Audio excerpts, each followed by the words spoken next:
Hey, how y'all doing? Here today with my coach, Coach Glyn. Glyn's a third-degree black belt, one of the hardest men I know. And we're going to have a bit of a chat about Glyn's theory in Jiu Jitsu and also how it compares to chess, because another thing is Glyn's a very good chess player. Yeah, so why don't you introduce yourself, Glyn? Yeah, so as Andy said, I'm Glyn Powditch, third-degree black belt under Karl Tanswell. And yeah, I like Jiu Jitsu and chess and AI and breathing, and that's about it really. Yeah. AI as well, yeah, we didn't think about that. Yeah. So Glyn, you just released your instructional, haven't you? Breathing to Win. Yep. So why don't you tell us a little bit about that? Yeah. So I mean, essentially, I went and trained with Hickson in 2017. And I really didn't want to do any of the self-defense stuff that he teaches, if I'm honest. I kind of had done a lot of mixed martial arts, a lot of judo, a lot of wrestling, striking, everything like that. Definitely didn't want to do the self-defense. And then we kind of got there, and he spent an hour talking about breath work, actually. He did 3 hours, first hour, all breath work.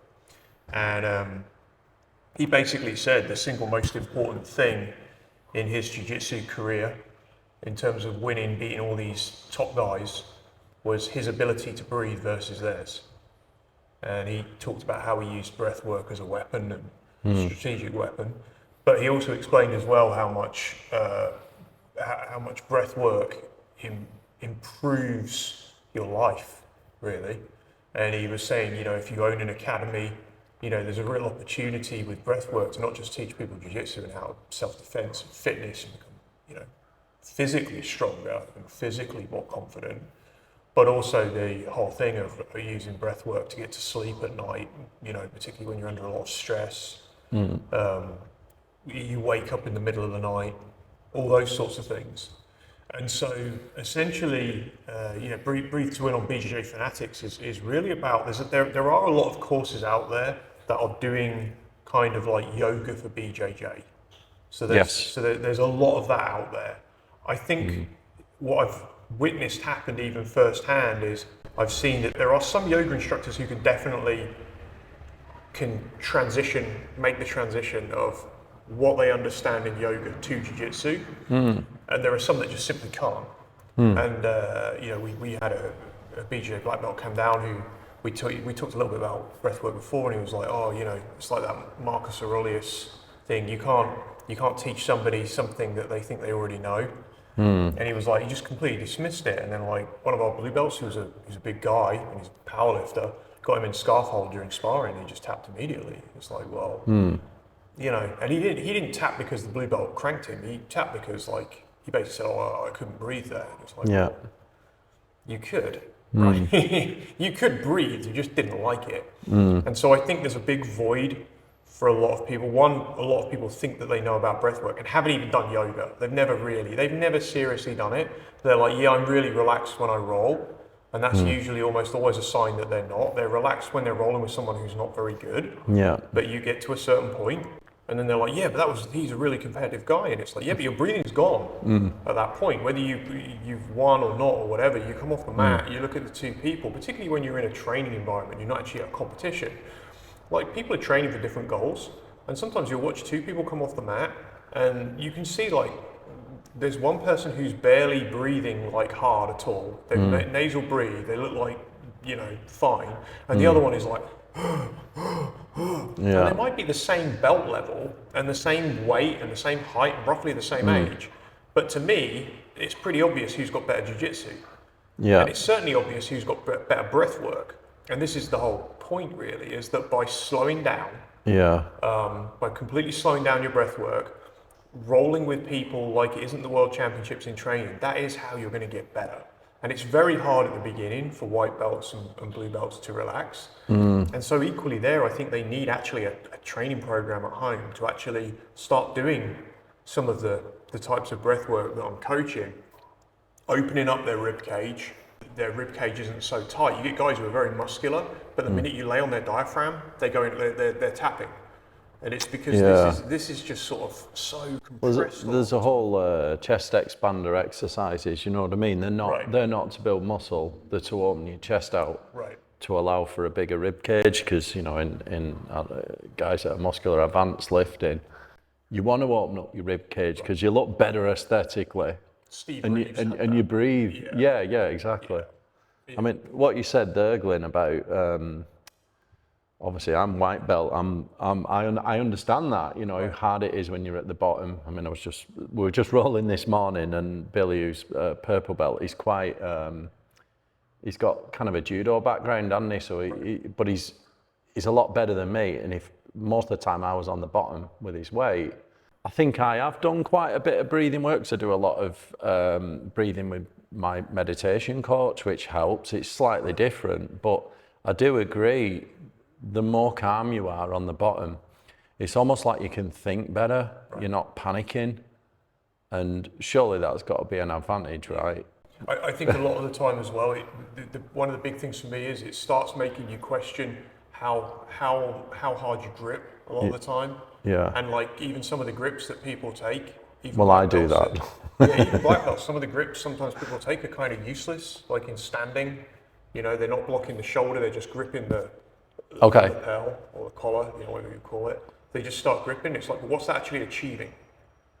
Right? Yeah. And they're putting lots of tension through it. And what it's actually really doing a lot of the time is just tiring them. They're not improving their position. Right. They're just becoming incredibly tense. Yeah. And they're burning energy. Yeah. And then by doing that and being like this, it's like, how can you do anything strategic? How can you learn when you're like this? If you're just like literally in the middle of basically doing some kind of like isometric hold, which is what they're doing while they're doing a lot of these things. And eventually a move comes, they try something. But it's like, what did this achieve in that moment? Well, I'd imagine if you're super rigid, you're also easy to control, because if you're, you can hold. Partially true, definitely. Maybe hold base. Sometimes it's difficult because the person's gripping so hard, and if they are bigger and stronger and heavier, you know, you sometimes don't get long enough in a round. For that to actually even. So if your gym runs 5-minute rounds, the shorter round duration you run. The more you encourage attributes, and it's exactly the same. It's the same thing in chess as well. It's like what John said.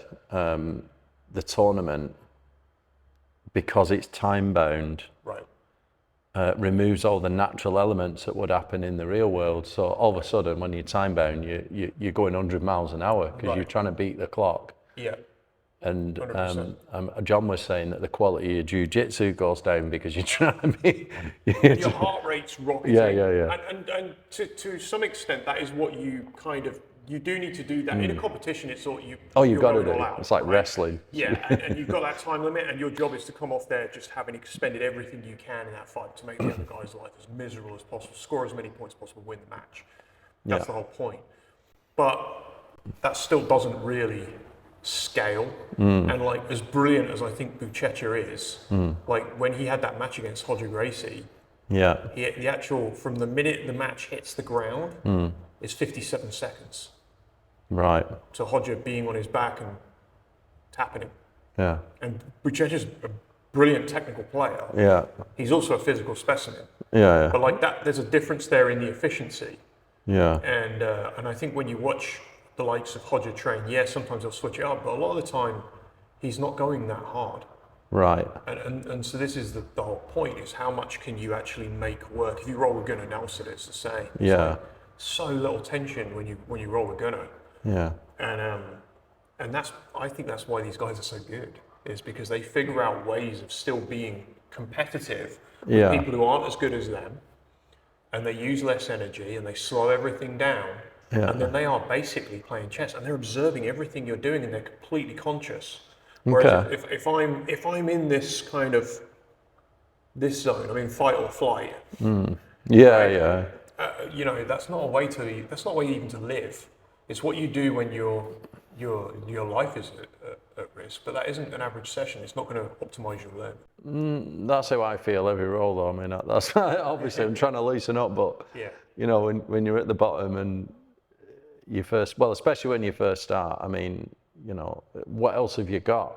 Right. You haven't got any technique, so you're literally down to But surviving. I think this you know? is the nice thing about it is though, what you're doing by doing meditation and by being conscious of this when you're doing jiu-jitsu, even just being aware of it, what you're actually starting to do is take this kind of like skill of trying to relax, right? Well, yeah, Which yeah. is obviously an oxymoron, but you know, you're becoming aware. You're creating awareness of this first of all, and then you're coming up with basically coping strategies to enable relaxation to occur, or to at least not be as stressed as you could be. Well, it's not natural to relax in that position. You know what I mean? So to relax, yeah, that is a training element in itself to relax, and it is like when I first started meditating with a coach. Right. I couldn't do 2 minutes, let alone now I can do an hour and a half. You know. Right. Complete eyes shut meditation. In terms of the breathing, we do things like 1 minute breaths. So 1 breath every minute, which is quite a good one. Right. And the hard one is what you call reverse comebacker, which is instead of retention, it's the opposite. Expel your lungs completely and then hold that, Right. which is painful, right? So yeah, even anything takes training. So for me, trying to relax on the bottom, I think it's not natural. It has to be trained. And then this is the thing, so you start seeing it in other areas, and what I find as well is that when you look at elite level people, you know, whether it is someone like Baz Rutten, who's now massively into breath work, been a UFC It's also funny as hell, isn't it? funny as hell. But like, yeah, he's massively into breath work. Yeah, on he is, this. You know, he looks incredible, rib cage. You know, you see like his diaphragm, like it's almost like a ring of muscle around him. So you see Baz Rutten, you see Hickson talking about this, and then like in chess, so I've started. I use a few different coaches in chess. And they all give you different things that I think have parallels to jiu-jitsu, which I find fascinating. So like, yeah, let's discuss that then, because obviously we've got the chessboard out, so we're going to have a little game, but you need to make your first move. And then like, yeah, so in terms of chess then, right, the parallels here with chess, let's say you're on the bottom, you're getting crushed, you're going to slow your breathing down, so you can be, let's call it more in the moment, which is more of a meditation thing, but you're going to be more in the moment, you're going to be calm, you're going to be thinking about your next move. And it is a chess game. It's like, what are all the possibilities in this current position that I'm in? And sometimes it's even worse than that. So Vishnu Prasanna, who we were talking about before, he's a grandmaster. He's competed in candidates. So candidates is basically in chess you have a world champion. And then essentially you need to basically you get to be world champion, a bit like in boxing, but like to actually get to challenge the world champion, you have to go through candidates. So you have to beat all the other best players in the world. And even getting qualifying for candidates is a nightmare. It's the best of the best. It's this Darwinian thing. And so Vishnu, so he's like one of my coaches on circlechess.com, which I recommend massively. And he one of his things is he says, I can't coach people in chess that aren't relaxed. And part of his when you say relax, you mean? I mean just relax. He says like people aren't, they need to be relaxed when they play chess in order to learn. Is this like tournament chess? Maybe the heart's going on. He's talking in training, but he gives both examples. So there is the two elements. The pressure. Yeah, well, it's psychological pressure. Your heart rate goes. People lose at the board just because of psychology. They just panic. They have a panic attack. And so he has one of the sessions each week that you attend is a chess psychology session. And it's almost all breath work. It's a huge amount of breath work. There's lots of things like, oh, this went wrong, that went wrong, people asking questions. But it pretty much always comes back to breath work. And just like slowing down and just taking a moment. It can be walking away from the board. You'll often see chess grandmasters walk away from the board. You're like, what's he doing? He's walking away from the board. At that level, they can see the board they can literally see the board in their head. And so they walk away. They see the ball on the wall, They see it and they walk away. But like they can go away and refresh themselves, take a few breaths, forget about it all, put the board up on their visual on the wall. Visualize the board. This is where we are. And he also tells the story about he blundered his knight in candidates. Like basically he's given his knight away, not even realize he's blundered it, and he's basically given his knight away. And he's like, what do you do? You're in that moment. You fought all this way to get to candidates, So basically, you've just thrown the game away in your head. You've thrown it away on a night. You've given the night away. That's it, the whole thing, because you just played the wrong move. Anyway. Okay, so in chess then, when let's say you have that fatal error in chess. Right. It's a bit, to me, that reminds me of Jiu Jitsu, because if you can look at any round, whether it's 5-10 minutes, I had must have been 20-30 minute round with Billy today. And even if you're not going that hard, but it's very technical and you last that long, you can always track it back to one bad move, can't you? Right. And that's the same in chess, isn't it? There's one move that put you on the back foot for the rest of the game. That's exactly it. And that's how you get good. Yeah. That's a challenge with a lot of people in roles. You have to see where you went wrong. Yeah, in chess you write down all your moves, as you're playing. If you're playing over the board competitively, you write down all your moves. If you're playing online, the technology now records it for you. So yeah. But that's how you're going to get good, is going and looking at... Well, the technology will do the analysis, won't it? It'll say... Yeah, there's drawbacks to that, though. Right. So, like, a lot of the GMs on Circle Chess will say to you, actually go and watch the game back without the engine first. Oh, without the engine first? The engine. Yeah. Because you need to learn. See if you can get where you got it wrong. And then when you've exhausted, your analysis of it, then go and look at the engine. Right, because the challenge a lot of the time is the engine will tell you the perfect move through calculation. You don't want to know that. You need to work that out through your own logic. I mean, really, for most of us, we just don't want to blunder. Yeah. That's the biggest issue, is we blunder. And so going back to the story, he thought he blundered. So he thought it was over. And then he said, then I thought, what am I going to do? I'm here at candidates. Is there a way I can salvage this? So he said, I took a few deep breaths. Got to get myself back together. And then I looked at the board and I said, right, now I think I've blundered the knight and he's going to take the knight. But what now? What's he going to do after? And he said, and I looked at his position and I thought, actually, I've given my knight away, but his position's terrible. Right, okay.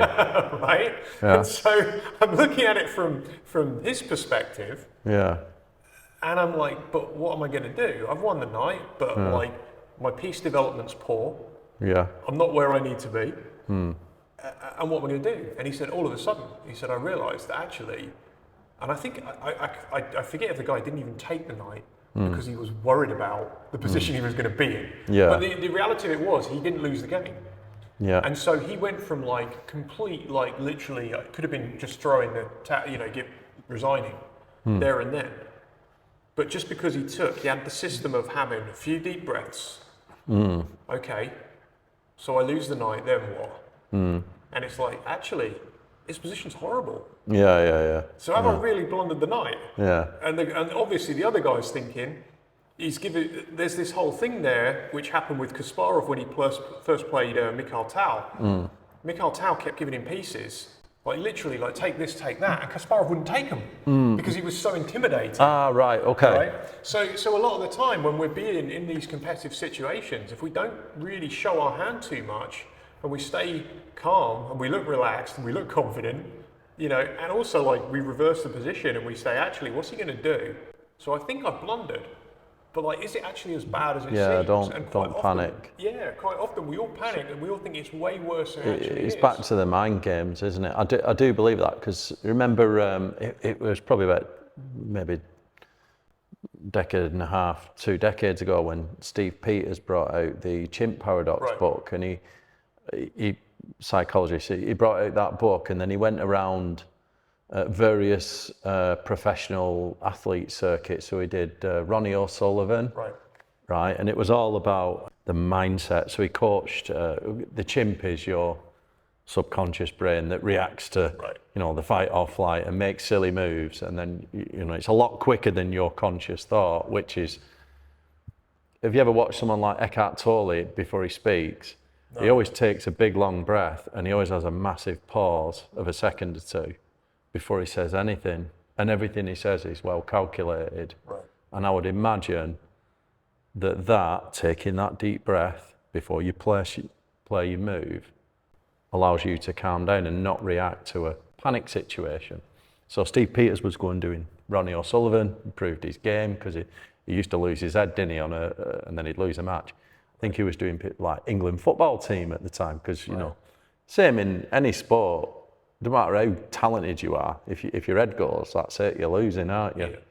I'd imagine 100%. it's the same in chess. I'd 100%. imagine it's the same in Jiu Jitsu, especially if you're in a tournament. If you panic, surely. So this is one of the things that again fascinate me. So the chess psychologist there started talking about transaction. Is that an actual thing, a chess psychologist? Well, he's a chess player. He's a psychologist, and he does the chess psychology classes on Right. Circle Okay. Chess. So he's like, I guess he must be Vishnu's guy, because he's got the gig, right? His name's Temin. Yeah. But he's really interesting to listen to, and so he started talking about Eric Burns' thing on transaction analysis in chess, Right. and in life, but in games. And I was like, all of a sudden, I was like, wow, this actually applies directly to jiu-jitsu. Yeah. And so, like, transaction analysis, for anyone who's not familiar with it, is basically 3 ego states: adult, parent, child. Okay. The child is kind of like more like a lot of the time the chimp reaction. Is this like the wounded child thing? Yeah, it's kind of like you know, when we say people are being childish, it really is like that type of you know. There's specific definitions within transaction analysis, but I always think of it just in simple terms. Like, I've heard of a theory. There's a theory I've read about in a psychology book called Big U, Little U psychology, which is where it's almost like a self-parenting thing. Right. Where if you're a reactionary, let's say you're like the angry guy that just flies off the handle at nothing after one beer, and you should reparent yourself, because you've got to calm your child down, which is this erratic, irrational, reactionary beast. Is that what it is? Yes, that's basically it. So like he was saying how, like, when you're playing an opening, or you're about to play an opening, a lot of the time you're in parent state. Okay. Because what you're trying to do is you're trying to tell yourself what it is that you need to do next, right?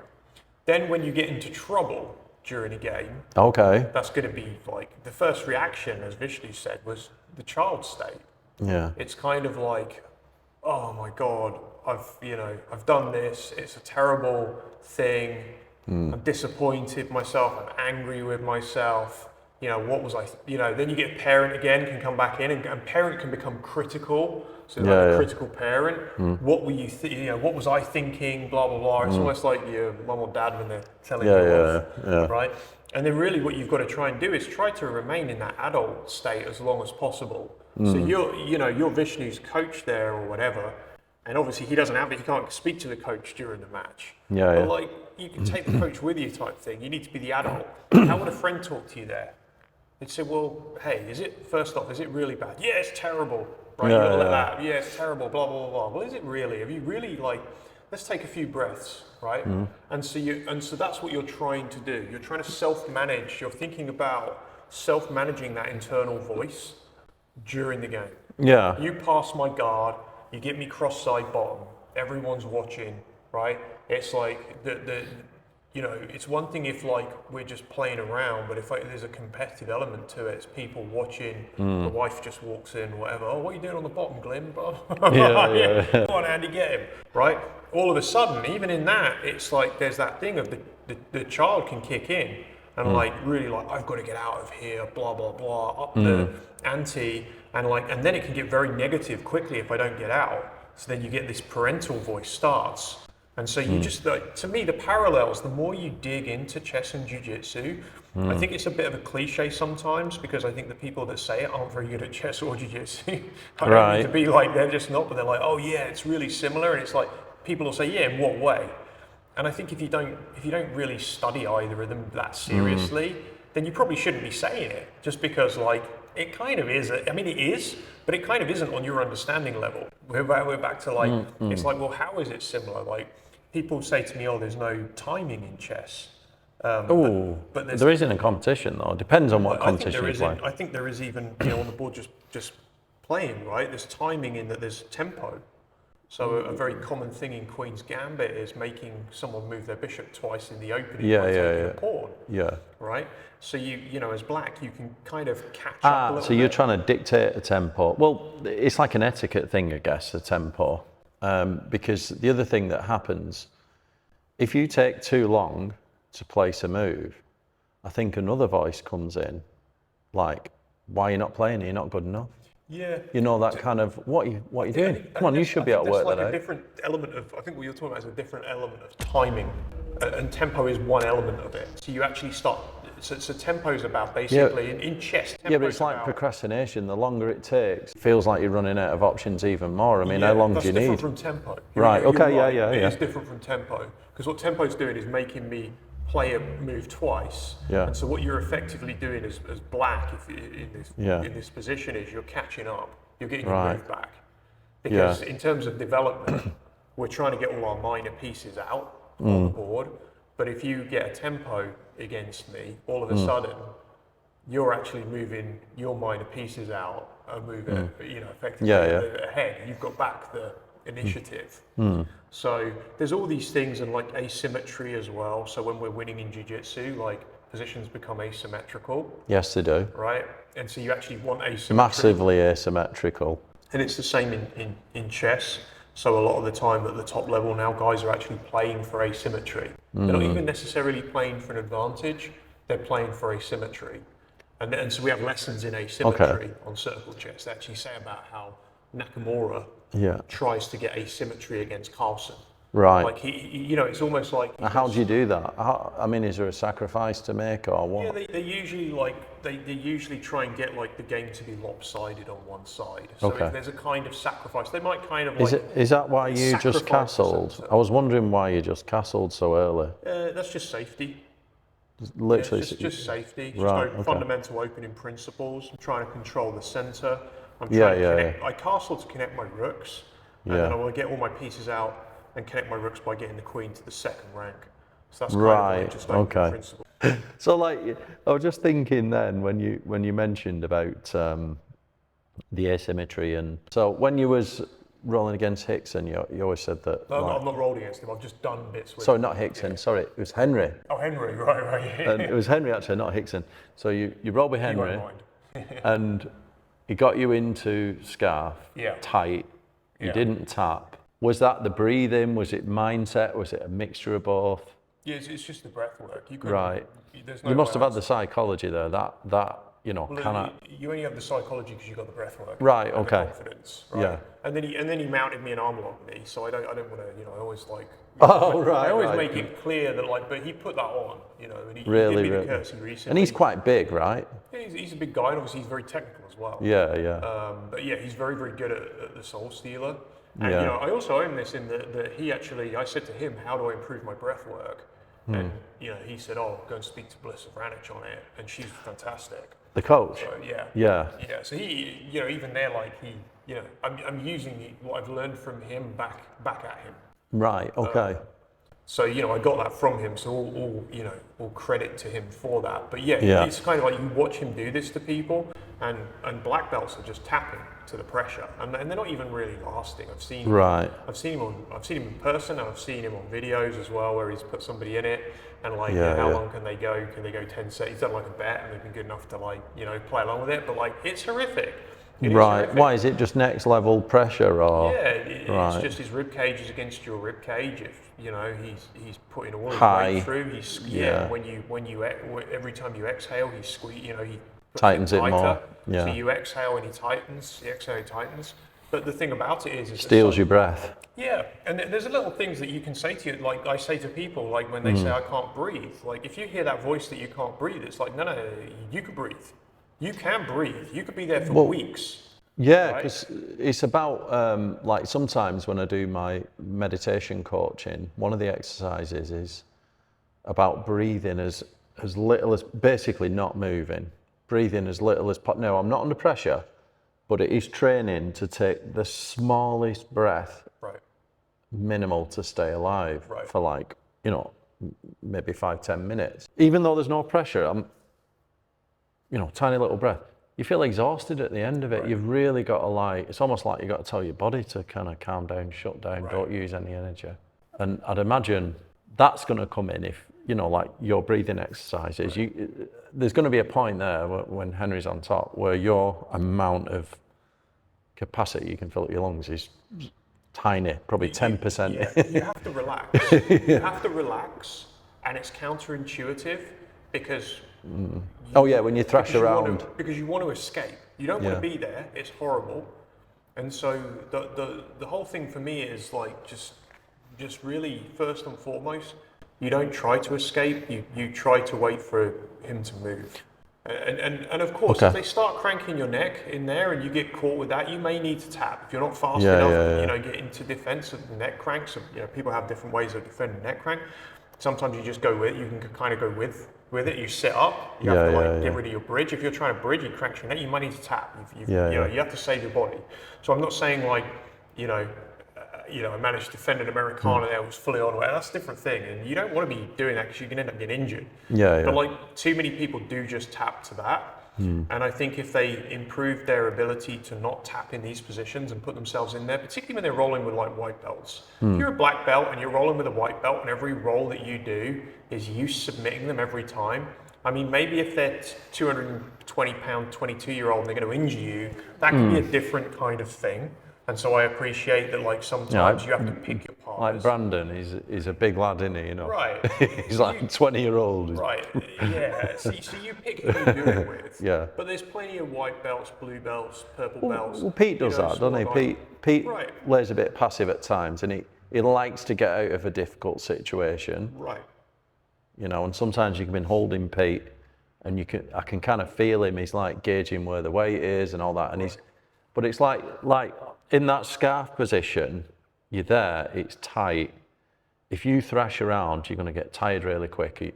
Your breathing's all gone, everything, you're done. Right. Whereas is it to first prioritise calming down, get control of your breathing, and wait for the right opportunity, because you might only get one. 100%. To get out. Yeah. Right. And also as well, you're enabling somebody else to develop their game. Yeah. But you're also preparing for, like, the better that they get at that scarf hold position, the better your breath work's getting. Yeah. The better you're actually getting some benefit out of it, and you're prepping for that day that you've got some big dude who might be a black belt. Yeah. Putting you in scarf hold, cross side, whatever it might be. Yeah. You're developing that skill. Yeah. You know, you're honing it rather than the two of you touch hands one day, one of you ends up on the bottom and you're getting squashed like a pancake and you're just not there enough. You're not practicing being there. You don't have to train all the time with guys who can beat you. When you look at like Hodger when he first came to the UK, or Hickson when he first came to America, they didn't have anyone better than them, like even of their level to train with. A lot of the time they were training with white and blue belts, but it didn't hold Hodger's career back. Well, yeah, I asked John that. How do you get better at the top? Like, you know, like when we were in there with you, Glyn, how do you get better at the top? I saw you this morning with Pete, and that were quite a challenge, weren't it? Which is good, because Pete's like, you know, so technical. Right. But how do you get better at the top? I mean, do you handicap yourself initially? Yeah, I mean, the top's always like, you're never going to be the top, right? I mean, you know what I mean, a relative top. If you're the top in the gym, in the gym. If you're the top in the gym, then going hard, I don't think really helps you.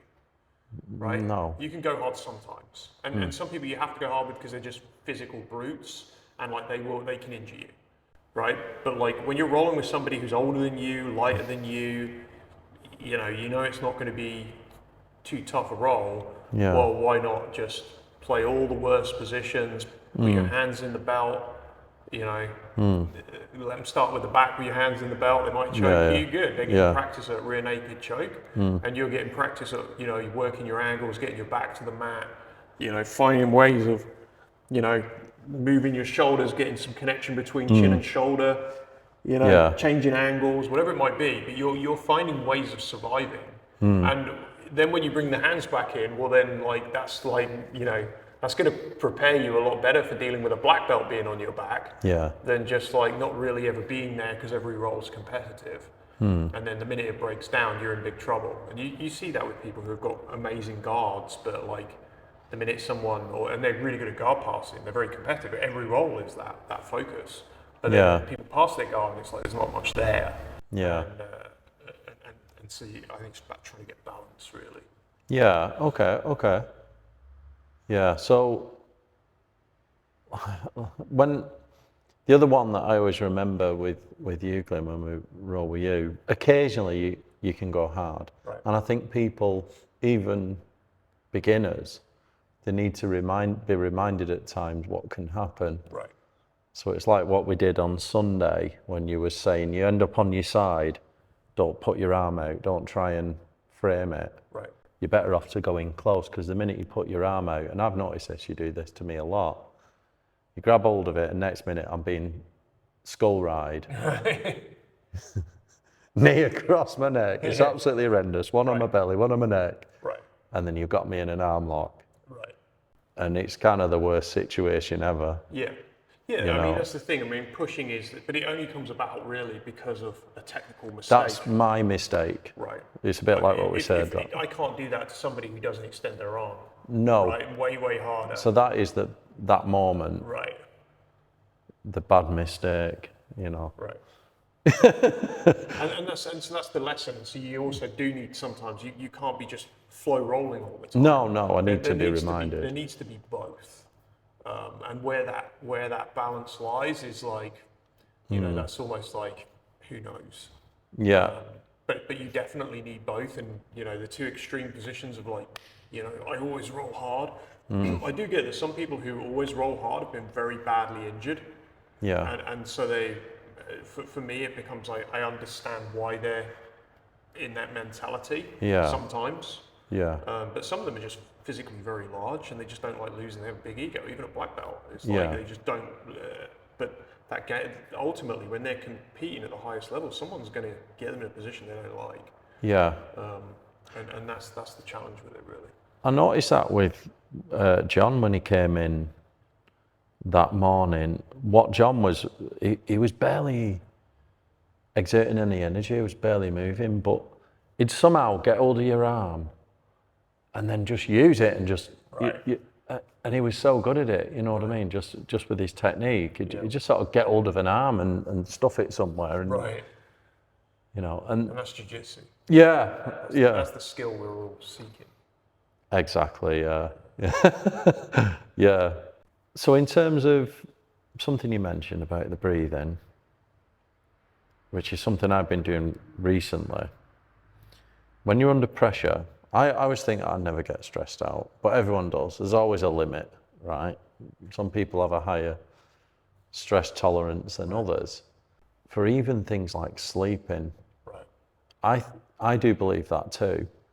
Because if you're laying in bed at night, you've got stuff on your mind and you're getting up at 2 a.m. and all the rest of it, because this can happen even if you live a really peaceful life. Yeah, if you live a really peaceful life and something happens at work or whatever and it's on your mind, you get up. That breathing then, that training, because you know the best way to get back to sleep is to take a few deep breaths and try and do that kind of 1 minute breath thing, I find, you know, to put yourself back to sleep.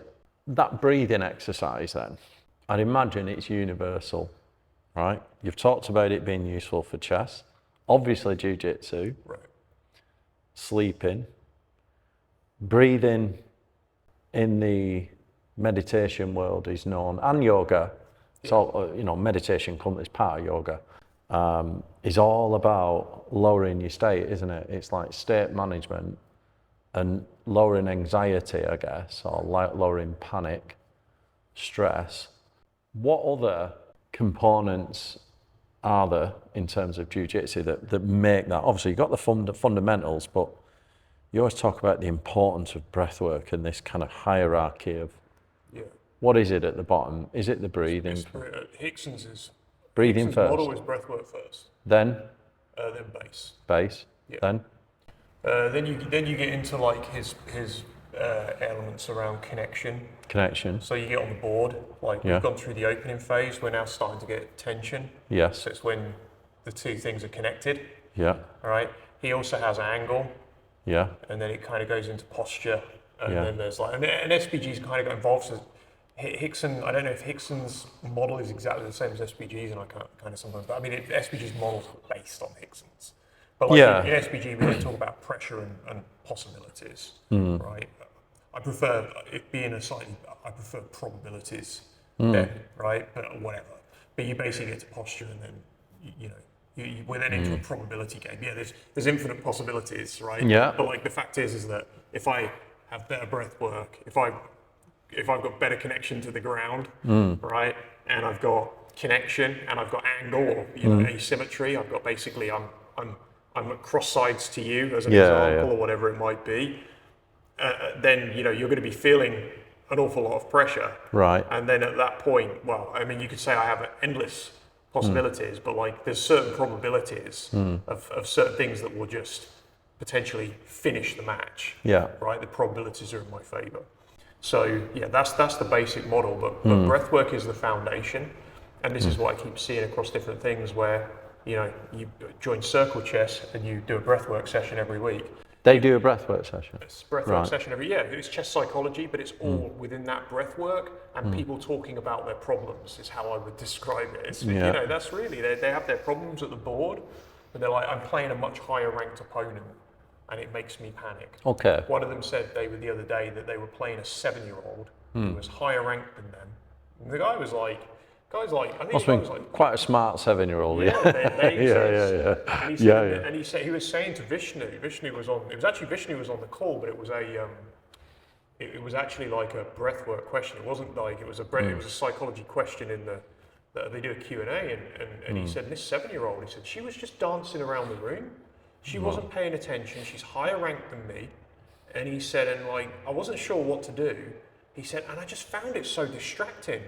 Because there's also a thing in chess that like you get these kids and they just come from nowhere. Right. Can kids multitask better than adults? I don't think you should multitask. The reason why I'm saying that is, you know Seb? I play Seb at chess, right? He'll flipping do something else, right? And not, I was like, Seb, pay attention. He'll turn around and just make the best move. Yeah. Right? Still, and he's like, how can you multitask? I have to move, I think, slightly because I'm seizing up, getting old.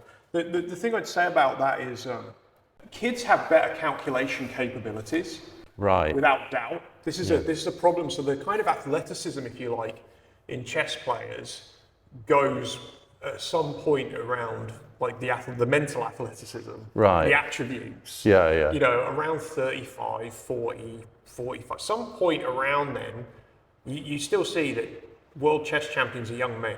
Like how old's Gukesh now? He looks about 12. I don't know how old he is, but, right? And they seem to be getting younger. They're getting to grandmaster younger. Yeah. And so there's a fascinating thing in terms of some of the things that you're kind of interested in sort of accelerated learning, and that we're getting the grandmasters are getting younger. Like the kids are getting to grandmaster status younger than ever before. Yeah. You'll see let's say a 12-year-old grandmaster plays a 65-year-old grandmaster and beats them. Does the 12-year-old know more chess than a 65-year-old? No. Not possible. No. Not possible. No way. But what they have is incredible calculation capabilities. Should they be dancing around and doing all that? Well, if their life depended on it, no, they wouldn't be. Yeah. But like just because they can doesn't mean everyone else should. Yeah. But they just have incredible calculation. Yeah.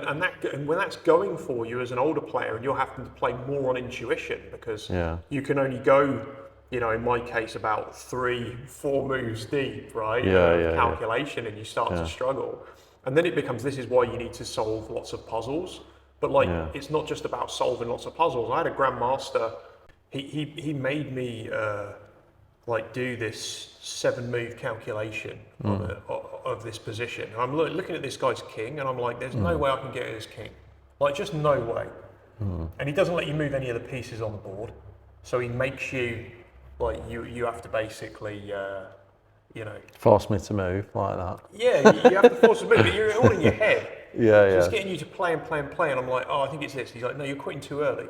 Yeah. He's like, you've got to hold that thought in your head, and you've got to do the next calculation, and the next calculation. And it's not actually about getting the right answer. What it is like, it's exactly like you're at the end of that press movement, and the coach just knows you've got more. And they're making you, that's the bit where you grow. There is, right? there is a part. That same point, he's making you grow. Yeah, there is a part of us, that analogy when you're there and you froze and you just freeze and it's like you can have a give up, or there is an element to us, there is more there, and it's about tapping into that reserve. And that's the inroad. Whether it's energy, whether it's mind.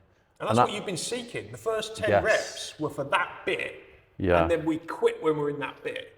There is more if you dig, if you find it. Yeah, it's about learning how to find that. And what he was saying is like, you want to be good at this, you can't play on intuition. You need to count. This is what this is about. If you want to be a better player, it isn't about doing 100 puzzles a day and getting 50% of them right because they were the easy ones and you get 50% wrong. It's like, it might be about doing 3 puzzles and going deeper. And deeper and deeper and deeper. And it's not about getting the answer right. It's about saying to your brain, this is what you've got to do. Yeah, I agree. I mean, I'm convinced that neuroplasticity is a thing in adults, no matter how old you are. It's like, if you can have anything you want. Right.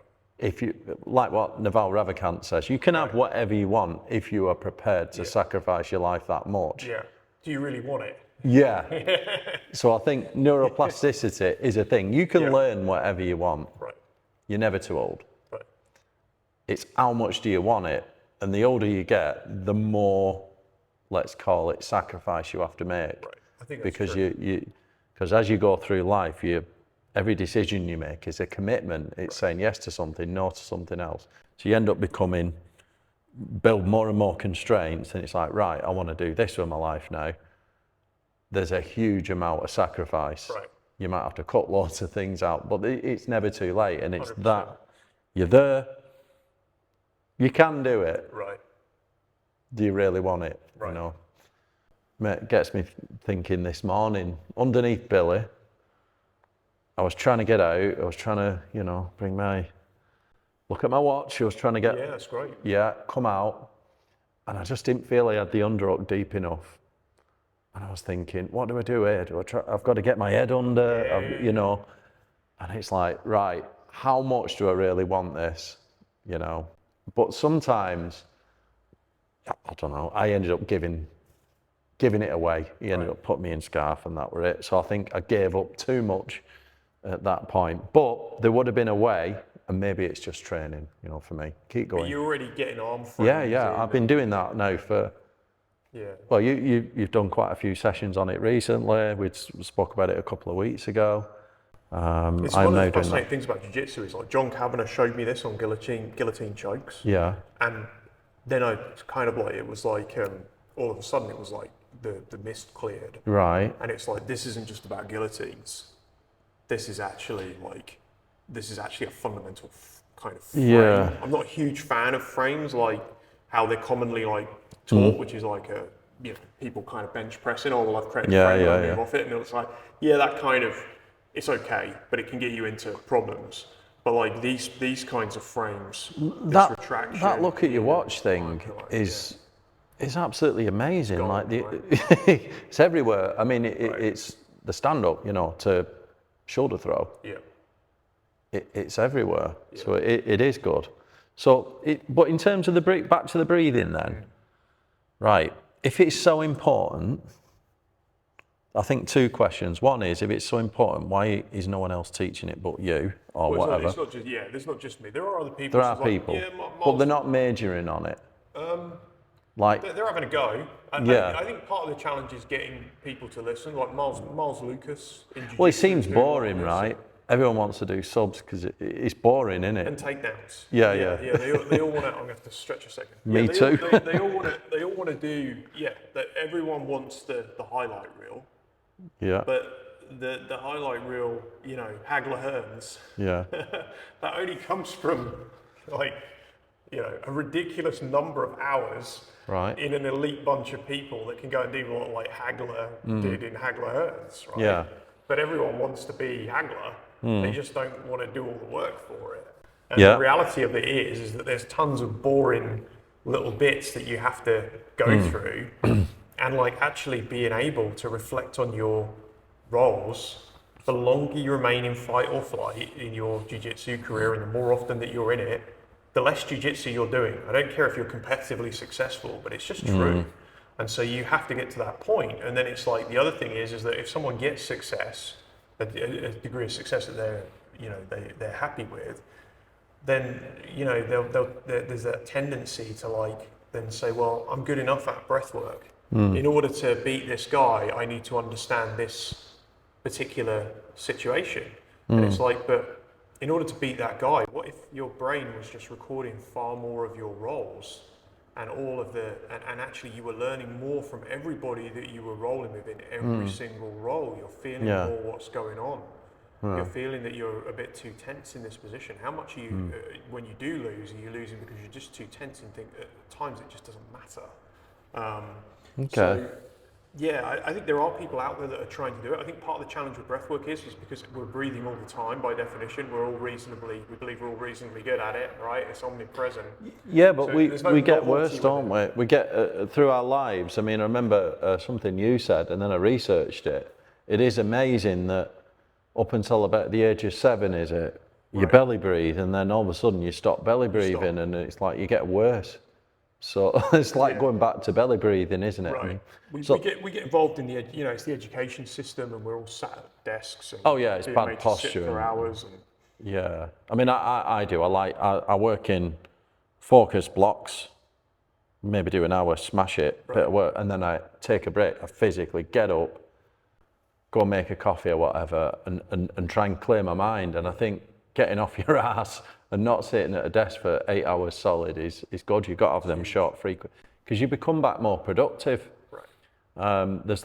It's like when you're at a desk, I don't know how you feel, but you get like more and more sort of tensed up and as time goes, and your posture's all over the place. So yeah, I do get that. So in terms of the breathing then, like, is that important? What are the absolute fundamentals then? Give us some idea of the best exercises for breathing. Well, I think the first thing is just actually even looking at how you breathe. I mean, the belly breathe. That's where we start, just how you breathe at all. Yeah, because you can lie on the floor, can't you, and just which absolutely. bit rises. So that's a tremendous starting point. That's when Matt Thornton starts, I think, all his sessions now. He gets people to be aware of this. Bliss has a thing about the shoulders moving. So she sort of talks about if you watch people when they're really anxious, it's the chest breathing and the shoulders rising, and the shoulders rising.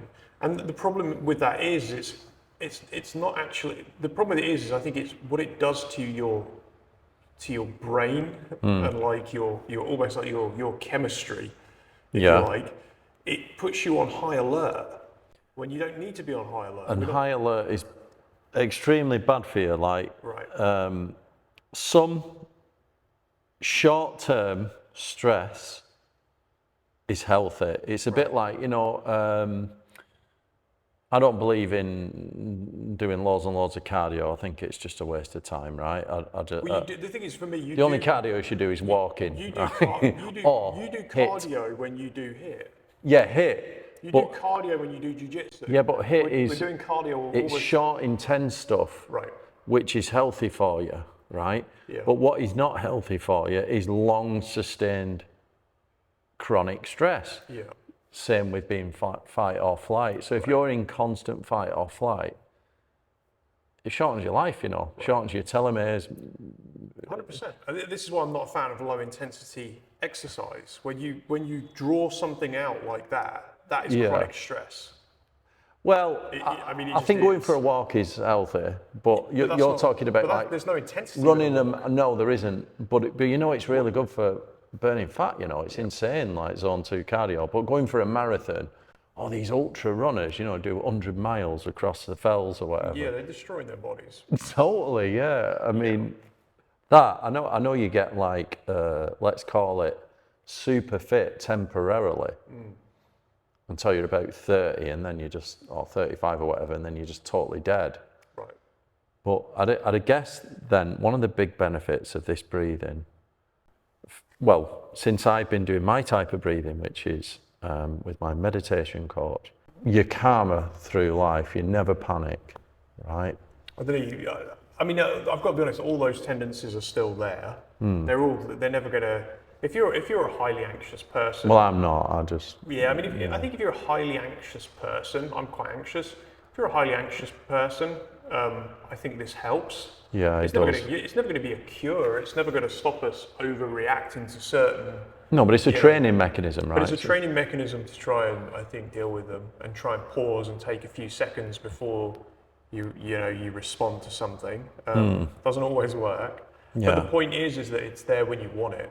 And I find it interesting that even like Carl Jung, so you've got, the whole Jordan Peterson thing now. I mean, he's basically someone who follows Carl Jung. He talks about him all the time. And Carl Jung, when it all really comes down to it, when Carl Jung was doing therapy, he said when he's dealing with someone with a problem, he said ultimately, I'm paraphrasing exactly what he said, but he basically came down to that we can talk about the problem, we can understand it, we can try and be rational and logical about it and come up with solutions. But like, ultimately, if you still feel anxious, he said, you just have to take a big breath. Yeah. He said, and then you basically say to yourself, oh, do I feel any better? Yeah. Well, then take another one. If you don't, take another one. Yeah, it's constant. He said there's no solution. No, the work doesn't stop. But the more that you could just then focus on taking a bigger and deeper breath, so you just can't think about anything else.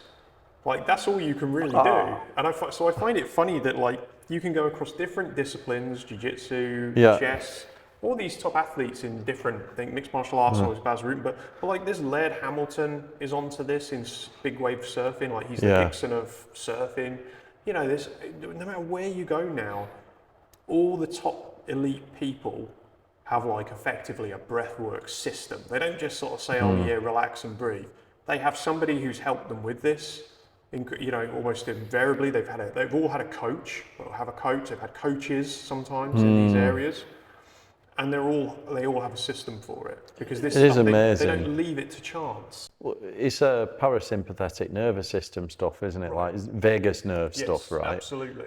And it is amazing how you can literally control your internal state, calm your heart rate variability, all that stuff, just by controlling your breathing and so like the power of that. So I'd imagine, like, I always think the best way, if you're down, if you've got psychological problems and you're down in the dumps or things are not going great for you, I always think the best thing you can do is just take some action and start doing things, because doing something positive for yourself is all your problems seem to go away when you get some results, right? Yeah.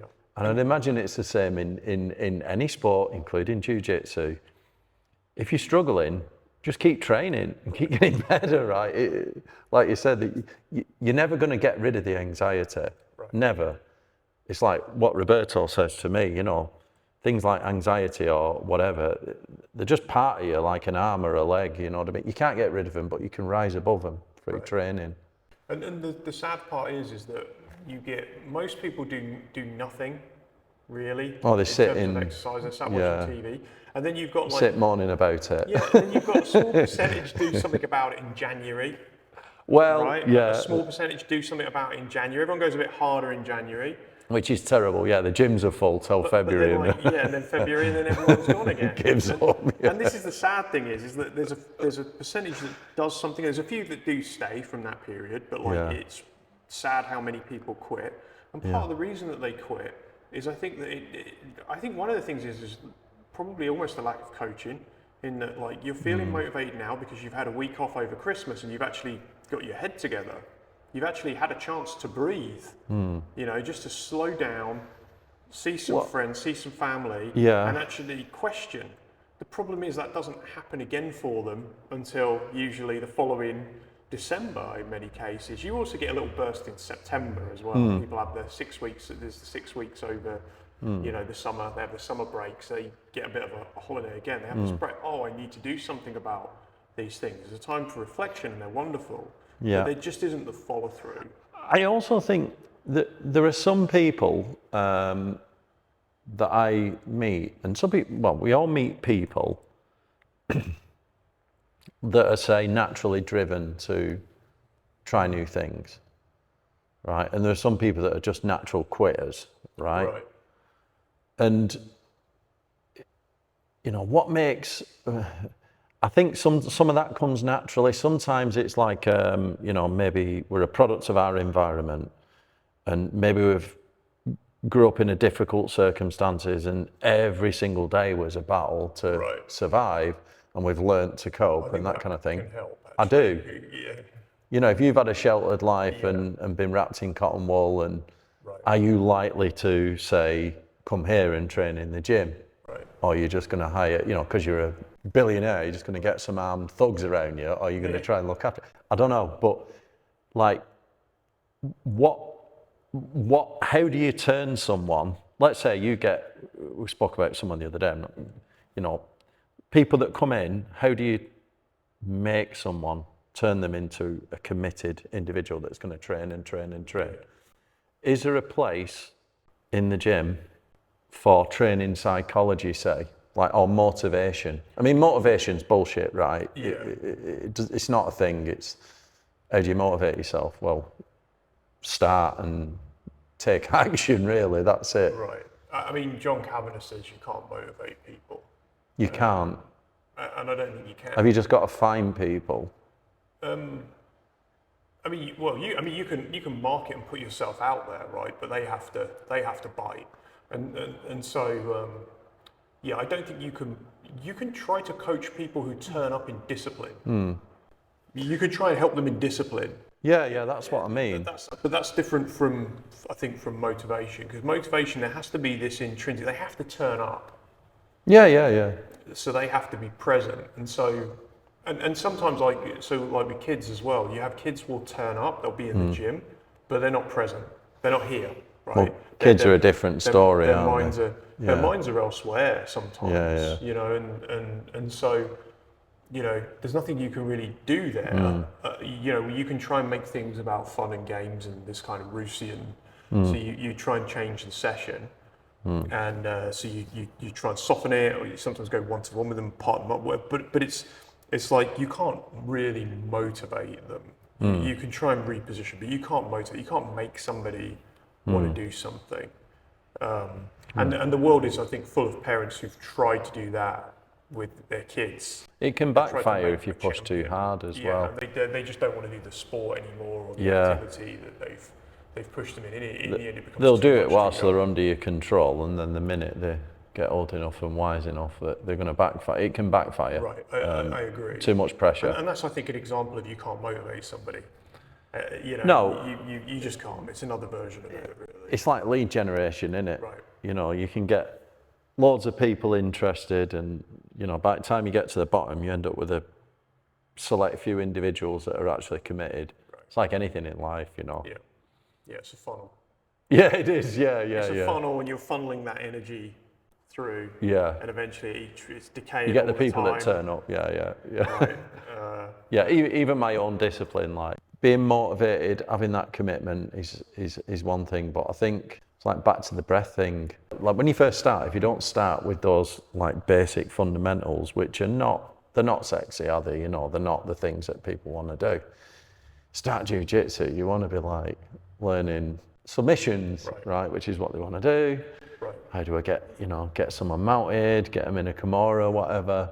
But getting people to learn and train the fundamentals like breath is quite hard, because that makes it harder. It's a bit like when you first start, you've got to put a serious amount of time in before you get anywhere.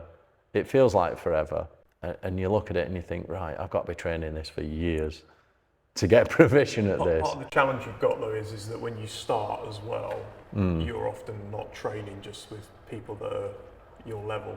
Yeah. You're often training with people who are better. Oh yeah. Well, everyone who starts trains with people that are better. And so that's a challenge, but then this is why things like breathwork are more important, because you're not going to submit anybody in the gym. No. And the funny thing about it is that I have absolutely no doubt that most beginners could still submit most of the people outside without even formally learning a submission. Yeah. They'll literally just be from having it done to them. They'll know how an Americana works if they've been Americana. They'll know how a triangle works, like relative to somebody else out there.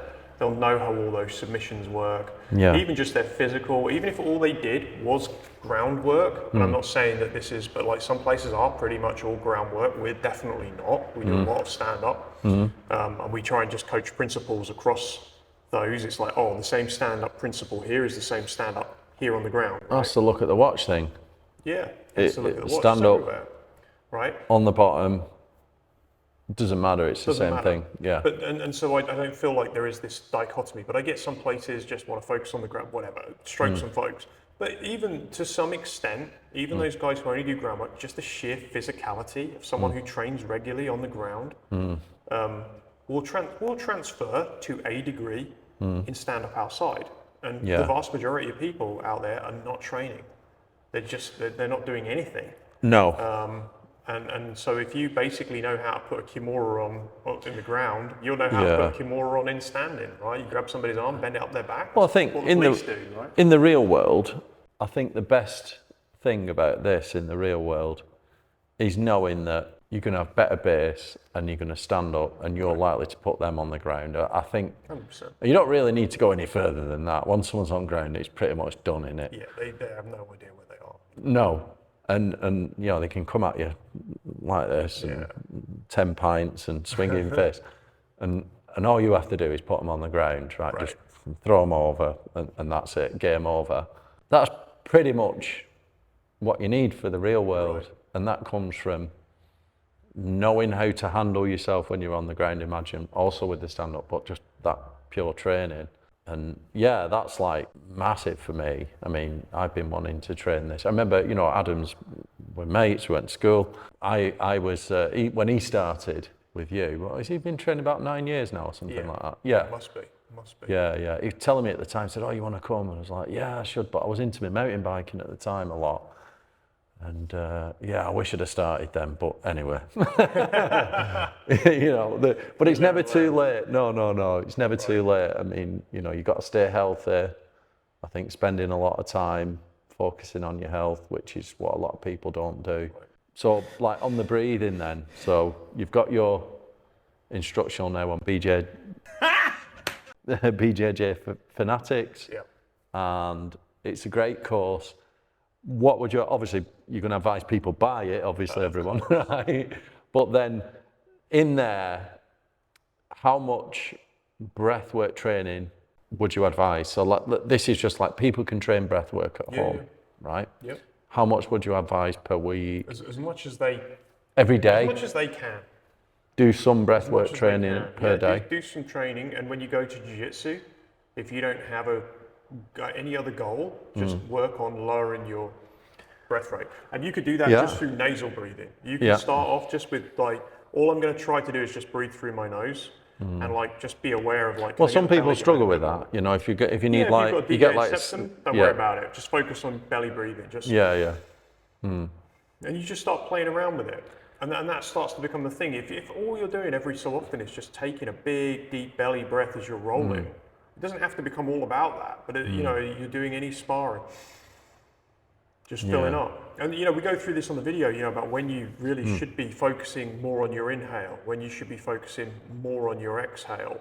You know, so like if I'm defending a triangle, like whatever escape I use, I've found that if I focus heavily on the inhale, almost like in powerlifting, what they call a Valsalva type. Because you're going to try and rise out of a triangle, aren't you? And it just gives your spine something to flex about. Yeah. And if you don't want to be down there in a triangle. If I'm exhaling, I'm like we talk about the soda can example. So like, you know, you've got a can of Coke, you try and crush a can of Coke that's full, way harder. It's way harder. In a triangle, you want to be. You want to be the full can of Coke. You don't want to be getting crumpled. That's a good point. Right. And so in strangles, and I'm not saying like you're doing this at the expense of defending it. I'm not saying that. You need to then develop it to be able, like, your defense, you know, your posture, your defensive posture comes about shoulders coming back and filling the belly up and flexing the spine, bringing the head back, and basically like a sprawl. Yeah, if your shoulders are coming back, by definition, you're creating space there, aren't you, where it's being closed on the triangle. And you can do some of that with just posture and breathe, filling up your lungs. So that's quite good. It helps every type of defense that escape that you'll do. So you need to buy it, because this is what it's going to get. So it's like when I do, when I'm doing my weight training, there's always like, you get to know your own body and you know where your weakness is. And it's similar. It's like, sometimes you might say, right, I've got a weak point here. I'm going to do at least 10 minutes a day, every day on that, 100%. Until that weak point pulls up. And then you find another weak point and you go, right, you do all your other training, right? You're going to do your bench press, whatever, but let's say you got some weak point, right? I'm going to work on that 10 minutes every day for the next 6 months until that comes up. You could do the same with the breath work. You could do a minute before bed every night. Yeah. You're probably going to improve how quickly you get to sleep, all things being equal, minute, 2 minutes, whatever. I think conscious breathing before you go to sleep is massive. It's huge. Yeah. It's all of a sudden you're sleeping better. Your endocrine system's firing better. You know, you're reducing your heart rate. It's all just benefit. Yeah. You're getting yourself into the right frame of mind in order to, just switch off. And so just taking these sort of minor steps, just healthy habits around that, and then it just starts to become more and more of a good habit. How much would you expect that if someone improves the breathing, how much would that improve their jiu-jitsu game? Is it different at different belt levels? Look at how hard it is to tap some of the guys here in scarf hold now. Oh, because we've all been doing them. Because there's some element of the positional practice. Well, you do teach us to resist, to handle it. Yeah. But like when you roll with somebody like Max, it's like I find he's super heavy to roll with. He's like a purple belt, but like he's super heavy to roll with, but he's super relaxed. He's got to be like the most relaxed guy in here. Right, right. And so you get him in scarf hold, it's really hard to finish him. Yeah. It's like super hard. You get him in, and any of the cross-side positions, he just doesn't look that bothered when he's in them. And he used to be someone that used to tap pretty quickly, not that long ago in relative terms. But he's just focused on this, and it's just improved his entire game. He's just difficult. Any to roll belt with. level, it would improve. Yeah, any belt level it improves. Where do you think they need the most in your? Most black belts need it the most. Right. I mean, like the problem that white belts have is that they is actually assimilating it. Well, there's a lot of things to think about. There's so much going on, but like the earlier you make somebody aware of it, the better. Yeah. But like I think actually a black is the most obvious place. Well, that's where they've got technique. They've already got technique. We all get older, and I'm going to take a bit more of a rest here, so I'm getting older. Yeah. We're all getting older. And we need a bit like how people are saying, like guys are getting younger, they're all getting younger, they're all getting stronger. Like every day they're getting younger and stronger, and we're getting heavier, right? We're getting heavier and slower and older. Everything feel more tired, more easily exhausted. This is the single most important thing. Yeah, your muscles change as you get older. It's like And the more you relax, the more you play jiu-jitsu. The more, like Vishnu says, the more you relax, the more you can play chess. Chess is just it's the skill, right? It's not about the mental calculation. Obviously, top players have all of that, and as they get older, they don't have it anymore. That's the thing that's going to diminish. Yeah. So you're trying to thinking several moves ahead. Yeah, that becomes harder as we get older. But like breathing, it's as simple as that. And so many people are just way too tense, and I think that's why a lot of black belts they've been good athletes. They get to an age, and all of a sudden these young guys are coming after them, and they don't know what to do about it. And you see this on Reddit. I mean, every day in Reddit, there's people saying these young guys are just killing me. And so the more you relax the breathing, the more you can, old man jiu-jitsu. But it's hard to play old man jiu-jitsu or any jiu-jitsu at all. Any jiu-jitsu is hard to play if you are basically like this. And you're burning energy. You can't afford to burn that energy anymore. You've really got to try to relax when you're rolling with these young studs.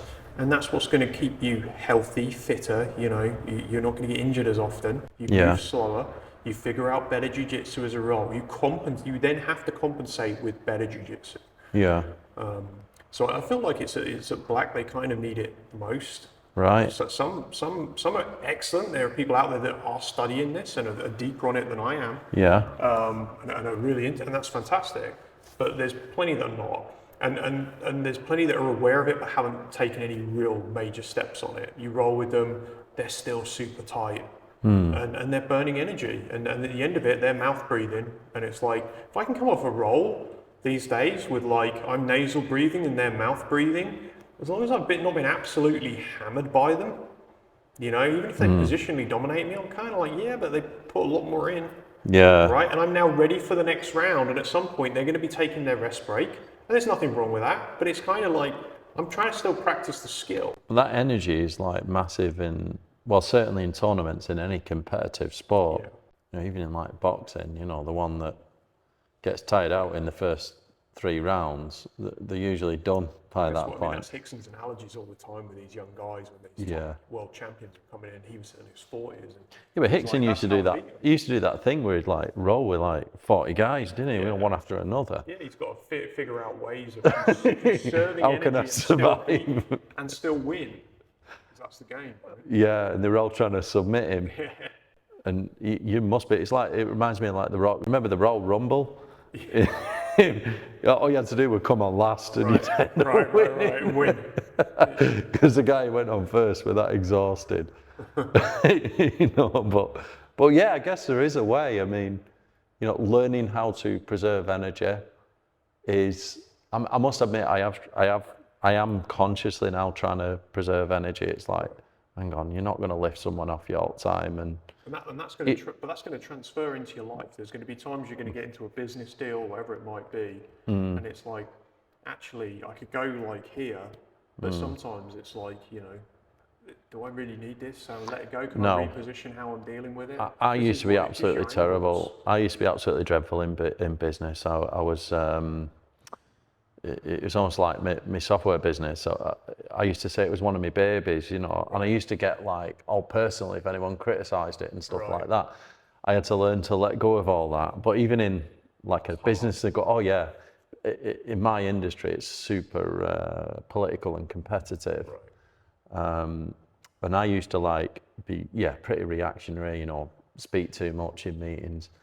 Now I've done a lot of, I had a coach, you know, to teach me how to negotiate and let go of all that, let the other people speak. So I think you are right on that. But that's like more mindset, psychology,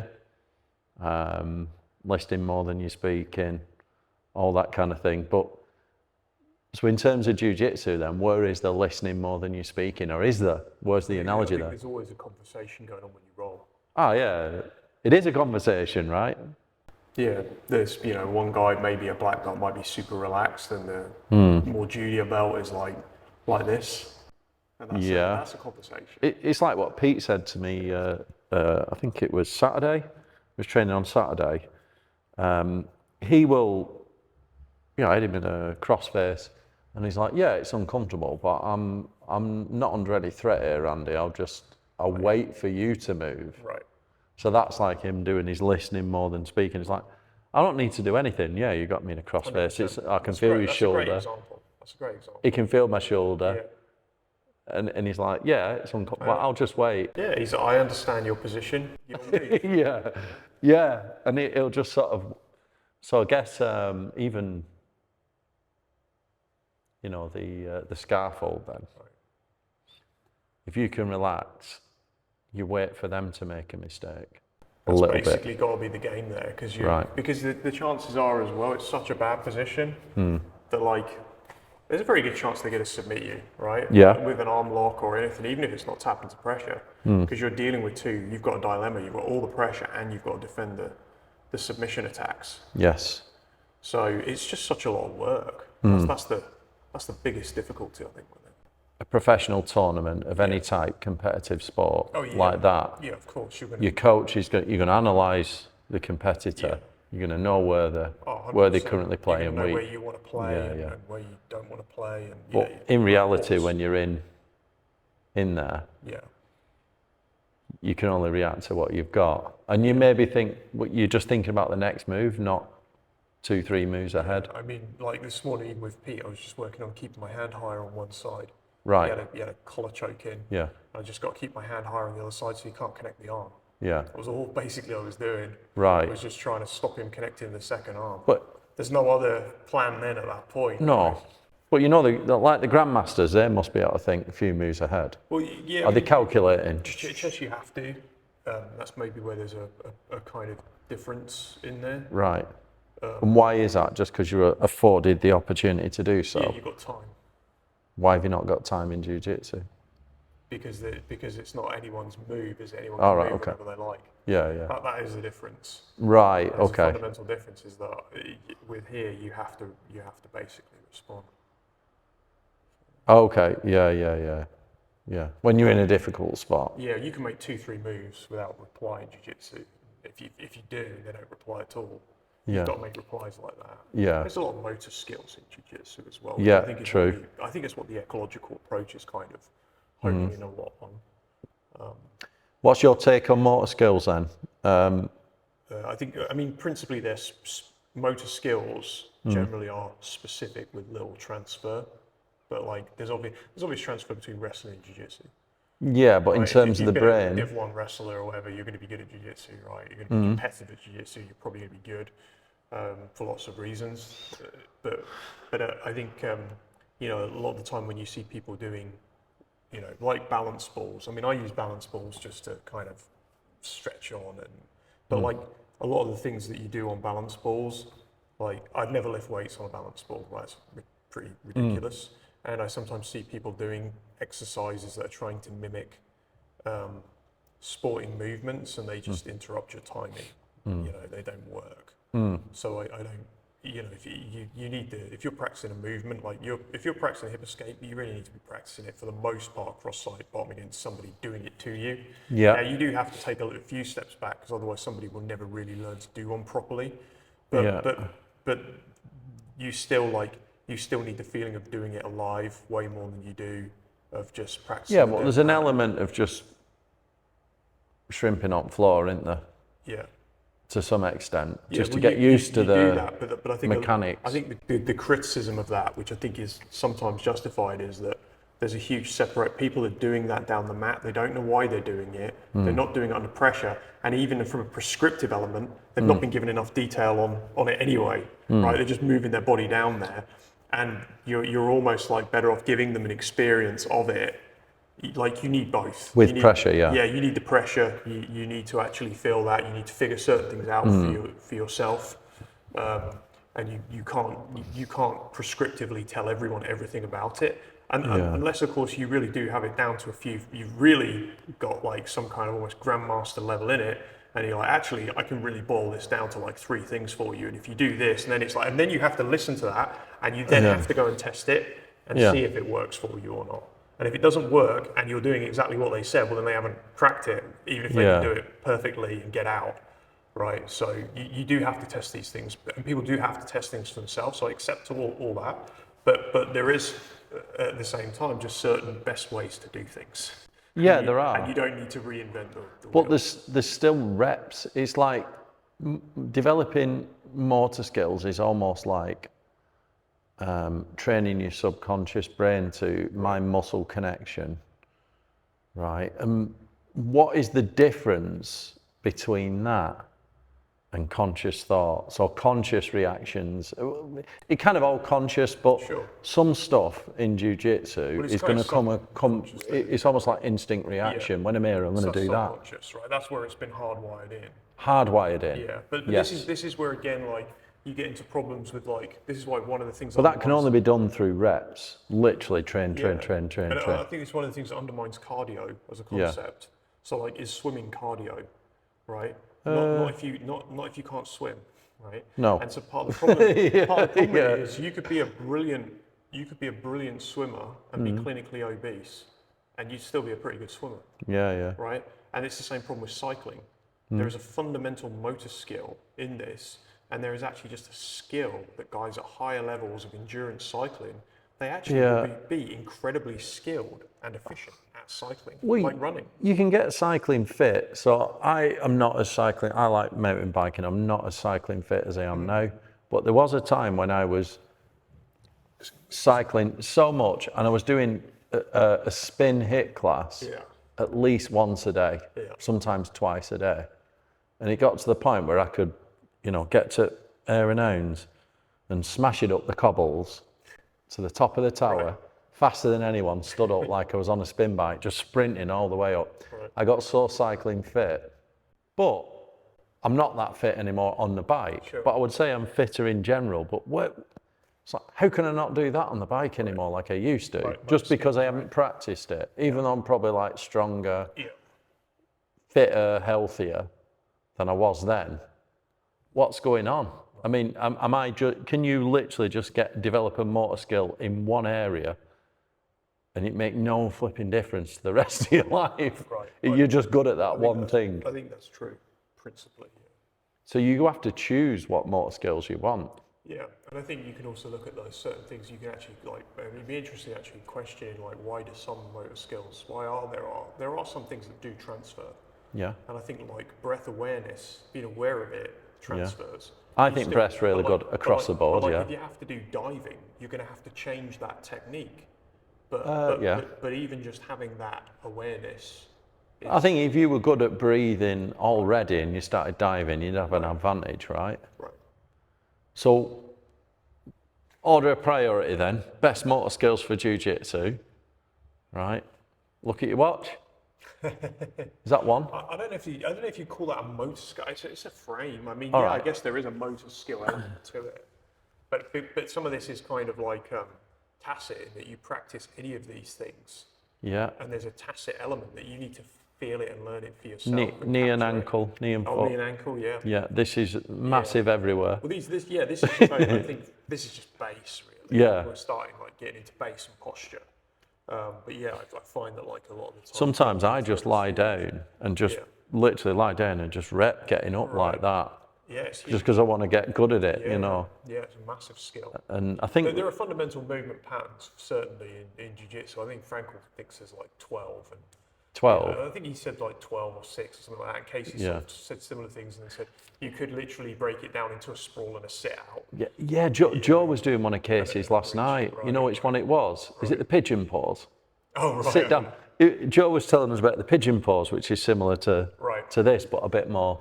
And he was saying, whenever you find yourself in that situation, if you look what Casey does, just sits down in pigeon pose, gets back up. Yeah. And it's like, it's he must have learned how to do that. It's crazy how he drops into it. Whenever he's in trouble.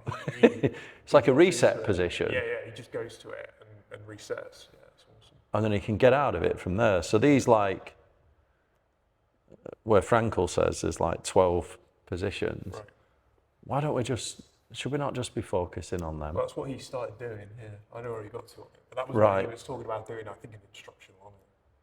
Just these 12 positions? Just on these sort of like basic like movements, just so people have an understanding of them. And then you've obviously got to try and actually practice them with resistance and with people there, but just understanding those basic mechanics. And then you go and try and make these things your own. Ultimately. Well, I think that's true too. Like everyone's got their own style, haven't they? Yeah. You know, it's like Adam when I train with Adam, his game tends to be that the scissor guard. You know, he just plays that all the time. He's just got strong legs and and then if you try and get round him, he'll grab a leg. He'll go for a leg, won't he? He'll try and scoot that leg, and it's like almost every time. And I'm now thinking, right, if I know he plays like that, so okay, you find someone, you know who they play, right? They're better than me. I'm now thinking, right, how do I? Because there's no point me keep doing the same thing. He's just going to keep getting my leg every time I try and pass. I can't smash his knee down. If I do, he's going to take my back. How do I approach this problem? I've got to start thinking how I can adapt. Yeah, right, I mean, to certain. He's gonna, if you've only been training a year and he's been training 9 years. Oh yeah, he's gonna. I've got that to deal with. Yeah, he's always going to do largely what he wants. Yeah. And so for a long time in that. Yeah. I've got to put up with it. Just to accept it, I think. Yeah. But then what will happen over time is as you train more and more years, you will then your game will start to, like, you'll establish I'll stop putting my foot out for him. And you just actually might develop something that just stops that happening. You might pass to the other side. You might like literally just force him to play guard on the side that he doesn't favour. Oh yeah, he only likes one side, doesn't he? That's another one, So that's the first thing is you test how good they are on the other side. And a lot of people will say, like even black belts say, oh, that's my blue belt side. Yeah. Right? Okay. They're not so good on the other side, and so this is basic tactics. Right? Yeah, got it. So something that we've been training recently, Glyn, I'd say the last month or so, is that typical, almost like a street defense. Right. Somebody's coming at you, swinging punches. Yeah. Just crash position. Yeah, you can you want to either get in close Right. and go for a clinch, 100%. or stay back, out of the way and belt them. Get your belt off and give them a whack. But there's no point, in your opinion, there's no point trading blows, is there? When you've got the skills to take someone down. Not outside. No. I want to create distance. You might hit them once, but you want to get right in. Yeah, I mean, if you have a big striking background, you do whatever you want. Yeah. But like, I just think as well, just even legally, like if you do have a big striking background, and you hit someone and they hit their head on the pavement. And this is something Frankl said. He was saying, like about the Krav Maga stuff. Right. He said it's fucking nuts training that. Even if it worked, which it doesn't, most of those guys like can't fight. Yeah. Like that would be proven very quickly, and then they'll say, well, it's multiple opponents. But you're at risk of going to jail for a kickoff. And it doesn't work anyway. But even if it did work, or it happens to work for you on that day, like whatever they've shown, it's like, you're going to go to jail, and like you could have just done jiu-jitsu and taken that person most likely gently to the ground. I mean, it depends on the opponent, but there's a pretty good chance you could gently take their back, take them down, like you said, put them face down, arm behind their back, like the police would, and it's like the mat's been dealt with. Yeah, they're not going any further. You talk to them, and then it's like, if I let you back up and you try this again, I'm really going to let go on you. This isn't an accident that this has happened. Yeah. And you make that clear to them. Yeah. And it's like, when I let you up, this is going to be the end of it. Yeah. Okay. Right. And if you don't feel safe letting them up, you don't let them up. Yeah. Police will be along, someone will ring them. Right. Right. You don't let them up. And so that's what you've got to get to. Yeah, I thought that those classes that you've done recently on that are brilliant because they translate everything that we're doing into real world life. And I think it's like what Frankl said. He said it's like a toolbox full of all these tools, and I think that is so fundamental. And I don't think we really appreciate that value. That if you get caught in the real world. Your job is not to punch the living daylights out of them and end up in jail. Right. It's to end the fight safely. Yeah. And I don't think people realise that is what this is about. Right. And that's like massive to me. Yeah. I mean, that's probably one of the most useful skills. Yeah, it's the gentle way, right? It's not like he was saying, it's not just about it being the gentle way, it's a martial art. It's like, but it's not really gentle. But it is. It's giving you the option of actually how brutal you want to be, and not actually, and being like a surgeon and just doing what you need to do and not going over the top. That's the key, really. Like you mentioned about the police, when you watch these videos of the police and they know what they're doing. Yeah. And they just tackle an enraged when thug. They've been trained, you can tell, and it's fantastic to watch. A lot of them haven't, sadly. And they're just on the ground and arms behind the back, cuffed up, and no one's hurt, And it's like, how have they done that? I mean, surely that, it's incredible. It's incredible to watch. Yeah, that's what we should be learning. Should we get finished up? Yeah. You've got to get on. I've got to get on. So anyway, thanks, Glyn, for the interview. Awesome. Where can people find you? You can find me on I'm the only Glyn Powditch that I'm aware of in the world, so you can find me on Facebook. You are actually. I've tried to look for another one. There is no imposter. There's nobody up to it. I'm on Facebook, I'm on LinkedIn, I'm on all the usual things. You can also find my main business at dreamagility.com, so you can reach me there. But connect to me on social media. SBG Aslingden. We're SBG Rossendale.com. Rossendale.com. Rossendale.com. Right. SBG Rossendale.com. Right, I'll put the links down below. And thanks everyone. Thanks for listening. Don't forget, go and check out Glyn's instructional on BJJ Fanatics, Breathing to Win. It's absolutely brilliant. You'll massively up your game, especially if you're a black belt. Because what happens is, if you're a black belt and you don't know how to breathe and you come up against one of Glyn's students, I think Glyn thinks you might struggle. Set me up for one there. Cheers, man. Right, anyway, thanks. Don't forget, like the video and see you all next time.